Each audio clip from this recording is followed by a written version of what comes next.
What's going on, everybody? Your man, Eric Wilson, Sports Arena. So I wanted to get the gentleman joining me. Florida Sun Review, Fancy and Flavors, Mr. Alex Fleming, and NBC Sports Radio 1060, a sports hangover, Michael Caratanudo. We just got some very interesting information today that had come down, so I wanted to get their thoughts on it. We had a text message conversation. I figured, why not bring it to the people? So, as we found out, Tua, I can't say his last name, so don't even ask me to. Tagovailoa. Yeah, thank you, guys. Thank you. Who is projected to go to the Miami Dolphins at number 5? Well, there was a report that came out that said that Tua has had more injuries than we, the general public, and some in the media, have not been made aware of, such as a broken left index finger, a sprained right knee, a left high ankle sprain, a right high ankle sprain, and a dislocated right hip with posterior wall fracture. Mike, Alex, one simple question. Does this hurt Tua's draft stock? Will he still go to the Miami Dolphins? Will he still go in the first round? No, it doesn't hurt his draft stock. I said it in our text message. All it is blah, blah, blah, GMs throwing shade out there. We knew about the hip. The high ankle sprains he had 2 years ago, and he came back and played like a week later. So, I mean, again, people just putting it out there. The injuries are a fact, but, I mean, come on. I just – when it gets this close to the draft and now that it's virtual and all that stuff, I don't see it. I still stick with my shocker that the Bengals take him number 1 because if they say, oh, without the injuries – and how did he fail this physical when no teams can make contact with anybody? They can't have their doctors check him out. So that's why I just say if this could have been from 2 months ago when he was still going through rehab, I say blah, blah, blah. He's going in the first round. I think the Bengals do take him because they're saying he would have been the number 1 quarterback. So I don't think it affects him. Alex? Okay. A lot to digest there. It's shade. It's shade. You kind of bring down the value so that way other people probably don't try to come in and try to steal the draft pick, because they're worried about the Chargers. They're worried about other people coming in trying to take that number 3 spot from Detroit or from something good and delicious. It's all lip service. And what's funny about it is that the Miami Herald has been covering this guy because they were taking for Tua originally. Flores started winning. You can get a physical anytime the team physician is with you. Team physician was with Tua and other players at the NFL Combine. Plus, Alabama has a physician at the college, so it's not hard to get or pass a physical. The wrist injuries we did not know about, but he was already on the injury report, and that's why it doesn't matter. Yes, it's lip service. Yes, I'm taking it serious. Yes, he could drop his draft status. No, he's still getting selected in the first round. A lot of lip service. Okay.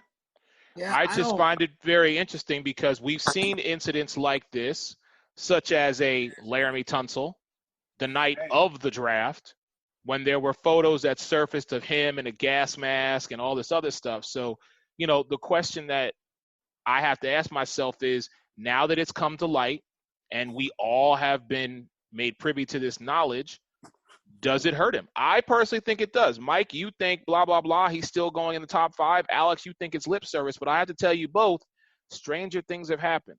And for me, I just feel like he may not go in the first round. He may drop. Yeah, but Laramie Tunsil's gas mask thing, that's to character. And we all know guys will drop to character and somebody will take him in the second, maybe they'll drop to 3rd round because of what teams want and need. But for Laramie Tunsil, you're going to look at that. But for Tua, again, and what you're saying about the physicians, Alex, I get, but still nobody's had a pro day, which is just, a little comfortable setting and you get to throw to your guys and that's that.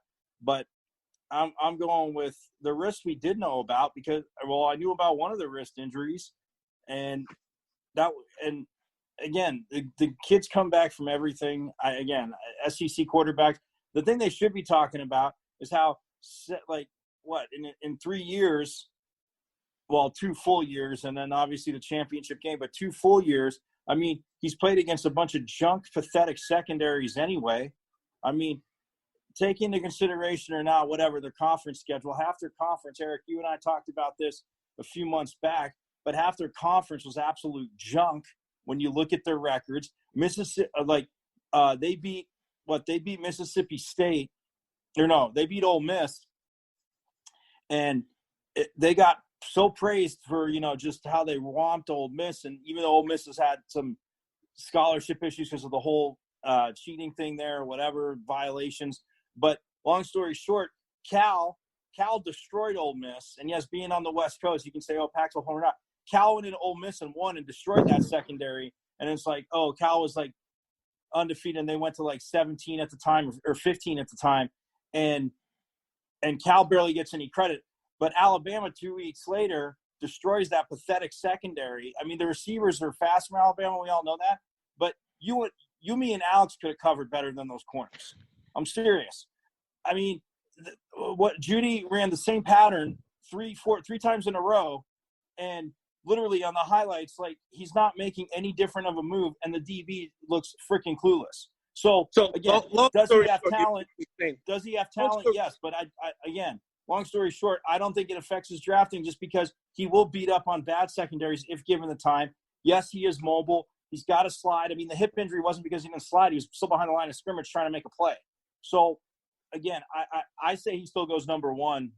But, I mean, and Burrow ends up in Miami anyway. So I think that's, again, this all surfaces, like you said, Alex, this all surfaces, it is lip service, because teams want to get their guy.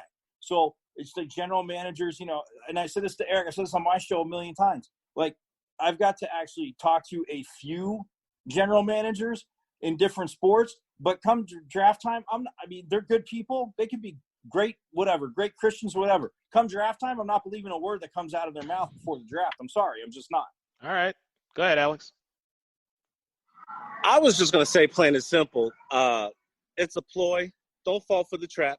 If he does fall, he won't fall far. He's still first round. Worst case scenario, he ends up a Charger. This is all right. Best case scenario, he ends up a Dallas Cowboy. Dak gets franchised, and then he's bounced. All right. In any event, we're going to leave it right there with the Tua conversation. Alex Fleming, Michael Caratanudo, your man Eric Wilson. Gentlemen, thanks for jumping on. I appreciate it. Whoa. What? I was going to ignore that someone got signed to the Jets today. Who? Jets. Colin Kaepernick. That's fake news, bruh. Fake news. Said, I don't know about that. ESPN. Don't know about that. That's fake news. Okay. Believe me, as someone who lives with a Jets fan, I had to do my own research to find out. But if it is true, we will come back and talk about that. But that's fake news, brother. Anyhow, love you guys. Be safe. I'll talk to y'all later.